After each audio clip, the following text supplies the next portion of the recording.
Now we are going to learn how to draw the mandala. Drawing the mandala begins with the center. For this design, we are going to draw petals, which will form as the core of the mandala and look like a flower. Since the mandalas are symmetrical in nature, the number of petals in the center are usually even in number.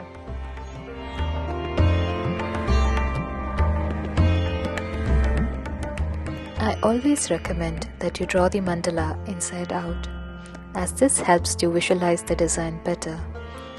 For the next layer, I'm going to draw petals or leaves that are arch-shaped. For this, I'm going to connect the dot in the circle below to the dot present in the next circle, which is diagonally opposite to it, with a curve. So this will create a leaf or petal pattern. You can turn the paper as you draw along the circle.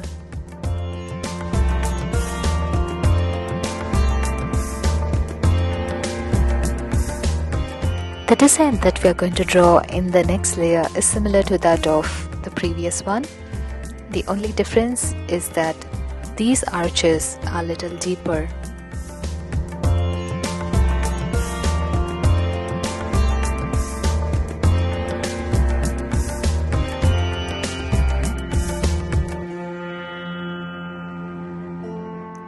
For the final layer, I'm going to draw a simple petal shape.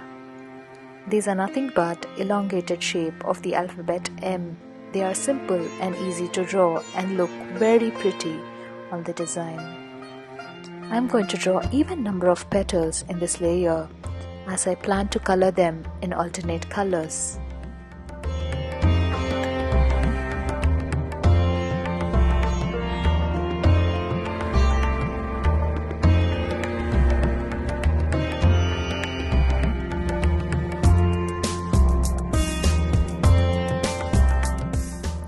Now the basic shapes inside the mandala are complete. Now we are going to add in a very few details into these shapes. These would be lines and small designs which will act as borders or outlines in the coloring process. Do not add in too much details at this stage. Adding minute details at this stage will make the coloring and outlining process very difficult.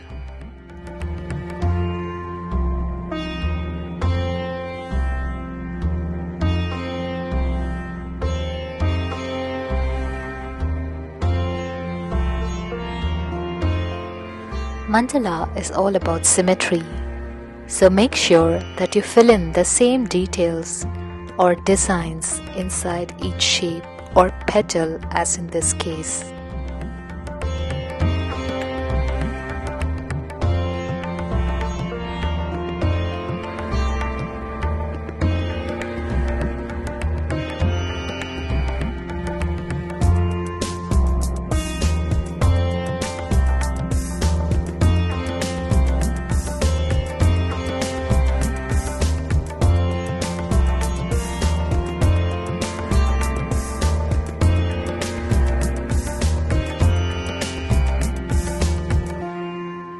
While adding details into the shapes, you may find in few places the shapes are not symmetrical.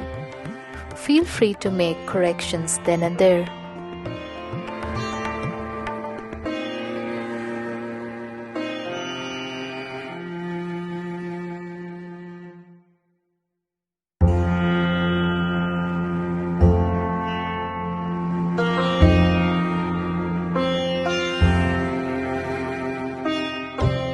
As I find there's a significant space between the arches, I'm going to make a small flower design in between.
outlining of the mandala is complete, we shall move on to the coloring part.